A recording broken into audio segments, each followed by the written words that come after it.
अगर तुम इस तरीके से पढ़ते हो तो तुम्हारा सिलेक्शन कभी भी नहीं होगा। तो ऐसे 5 कॉमन मिस्टेक्स का बात करेंगे जो जनरल स्टूडेंट्स करते हैं अपने किसी भी सरकारी नौकरी के समय में।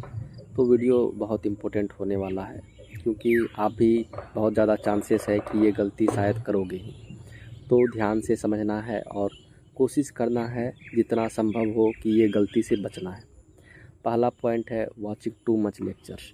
तो मैंने देखा है जब भी कोई लाइब्रेरी जाओ, जब भी स्टूडेंट से मिलो तो मैंने इसका कोर्स लिया हुआ है, मैं इससे पढ़ रहा हूँ, उनको लगता है कि लेक्चर देख लेना मतलब तैयारी हो रहा है। काफ़ी बुलशिट चीज़ें हैं। लोग जो है अपना पर्सनल ब्रांडिंग के कारण जो है कोर्सेज बेचते हैं, उनमें उनका फ़ायदा है, तुम्हारा कुछ फ़ायदा नहीं है। लेक्चर देखना मतलब लगता है कि तैयारी कर रहे हैं लेकिन उसका इफ़ेक्टिवनेस ज़ीरो है। तुम जो है लेक्चर जितना नहीं के बराबर देखो। जैसे कुछ कंसेप्चुअल है, जैसे कि मैथ हो गए, रीजनिंग हो गए, ठीक है। और इकोनॉमिक्स में कुछ कुछ टॉपिक्स है जिसमें कंसेप्ट है एक्चुअली, जिसको समझना पड़ता है, तो उसका कुछ लेक्चर देख लो, वन शॉट या काफ़ी लिमिटेड लेक्चर। उसमें भी नहीं कि 500 से 600 घंटे का लेक्चर है, 500-600 लेक्चर और देखे जा रहे हैं, देखे जा रहे हैं, इससे कुछ फ़ायदा है नहीं। और जीके जीएस में, हिस्ट्री, ठीक है, ज्योग्राफी में कुछ कुछ में कंसेप्चुअल है, उसमें देख सकते हो, पॉलिटी।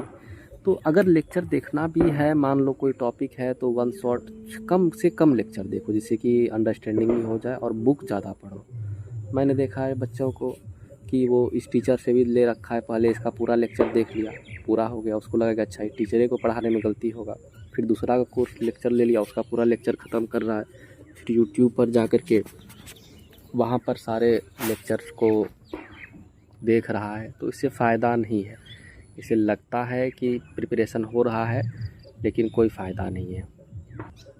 नंबर 2 इसी से रिलेटेड है कि मेकिंग टीचर्स आइडल और गॉड।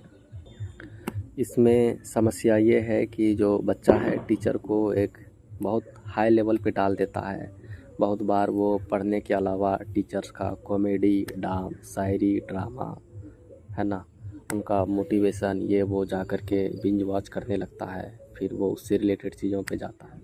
भाई तुमको पढ़ना है, बस पढ़ाई से ध्यान रखो, उसके लिए तुम जो है अपना समय का कीमत चुका रहे हो, अपना पैसे दे रहे हो, तो हो गया, काम लो, निकल लो। अब क्या टीचर का, मैंने देखा है बहुत सारे बच्चों को, इनका वो मीम्स देख रहे हैं, शायरी देख रहे हैं, जाके उसका जीवन का कहानी सुन रहे हैं। तो थोड़ा बहुत कर सकते हो लेकिन काफ़ी ज़्यादा अगर इसमें इंडल्ज होगे तो तुम्हारा ही समय ख़राब होगा और समय को पकड़ के रखना है। थर्ड पॉइंट है कि काफ़ी सारा बच्चा जो है वो स्ट्रेटजी नहीं बनाता है, प्लानिंग नहीं बनाता है, वो बस पढ़ते जाता है। उसको जो भी मिला, कल वो पीडीएफ मिल गया, आज ये बुक मिल गया, आज वो मास्टर बढ़िया लग गया, तो इस तरीके से वो रेंडमली पढ़ते जाता है। 2 साल बीत गया, 3 साल बीत गया, बस पढ़ रहा है कुछ भी, कुछ मास्टर बदलते रहता है, कुछ नोट्स बदलते रहता है। तो सबसे बेहतर है कि अपना एक टाइम पीरियड सेट किया जाए, इस समय में ये पढ़ना है। थोड़ा बहुत फ्लेक्सिबिलिटी रखना ही है कि मान लो तुम टारगेट किए थे कि 1 महीने में पॉलिटी डालना है, तो 1 महीने 15 दिन लग गए या 1.5 महीने लग गए तो चलता है थोड़ा बहुत, लेकिन उस पर स्टिक रहना है कि इतना अगर करना है तो मेहनत तो करना ही पड़ेगा।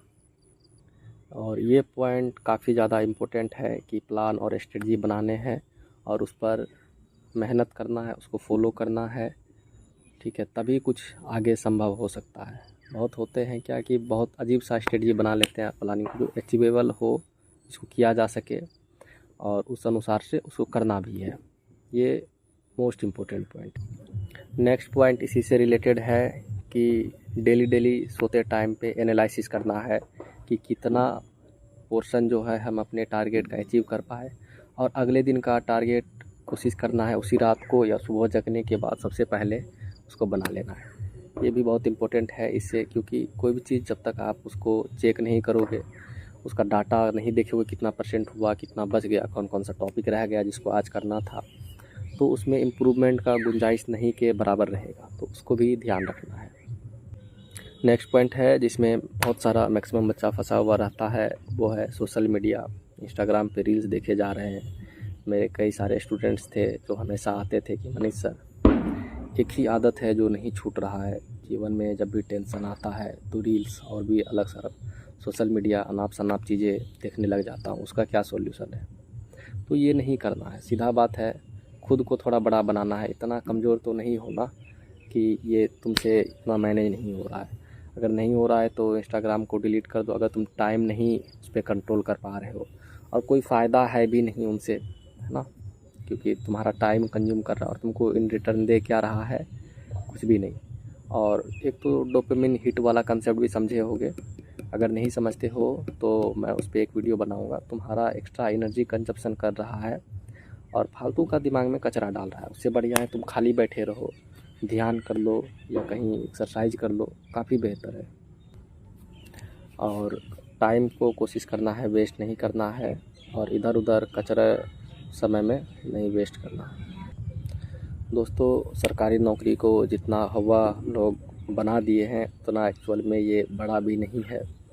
आप जो है अगर कंसिस्टेंट तरीके से चीज़ों को फॉलो करते हैं तो आप इजीली क्रैक कर सकते हैं। बैकअप ऑप्शन हमेशा रखें, हमेशा जीवन में आगे बढ़ते रहें, कभी भी रुके नहीं, स्टेगनेंट ना हो। अगर आप जीवन में किसी भी परेशानी से जूझ रहे हैं और कोचिंग कंसल्टेशन पर बात करना चाहते हैं तो I am there for you. You can check out the link in the description. Peace out.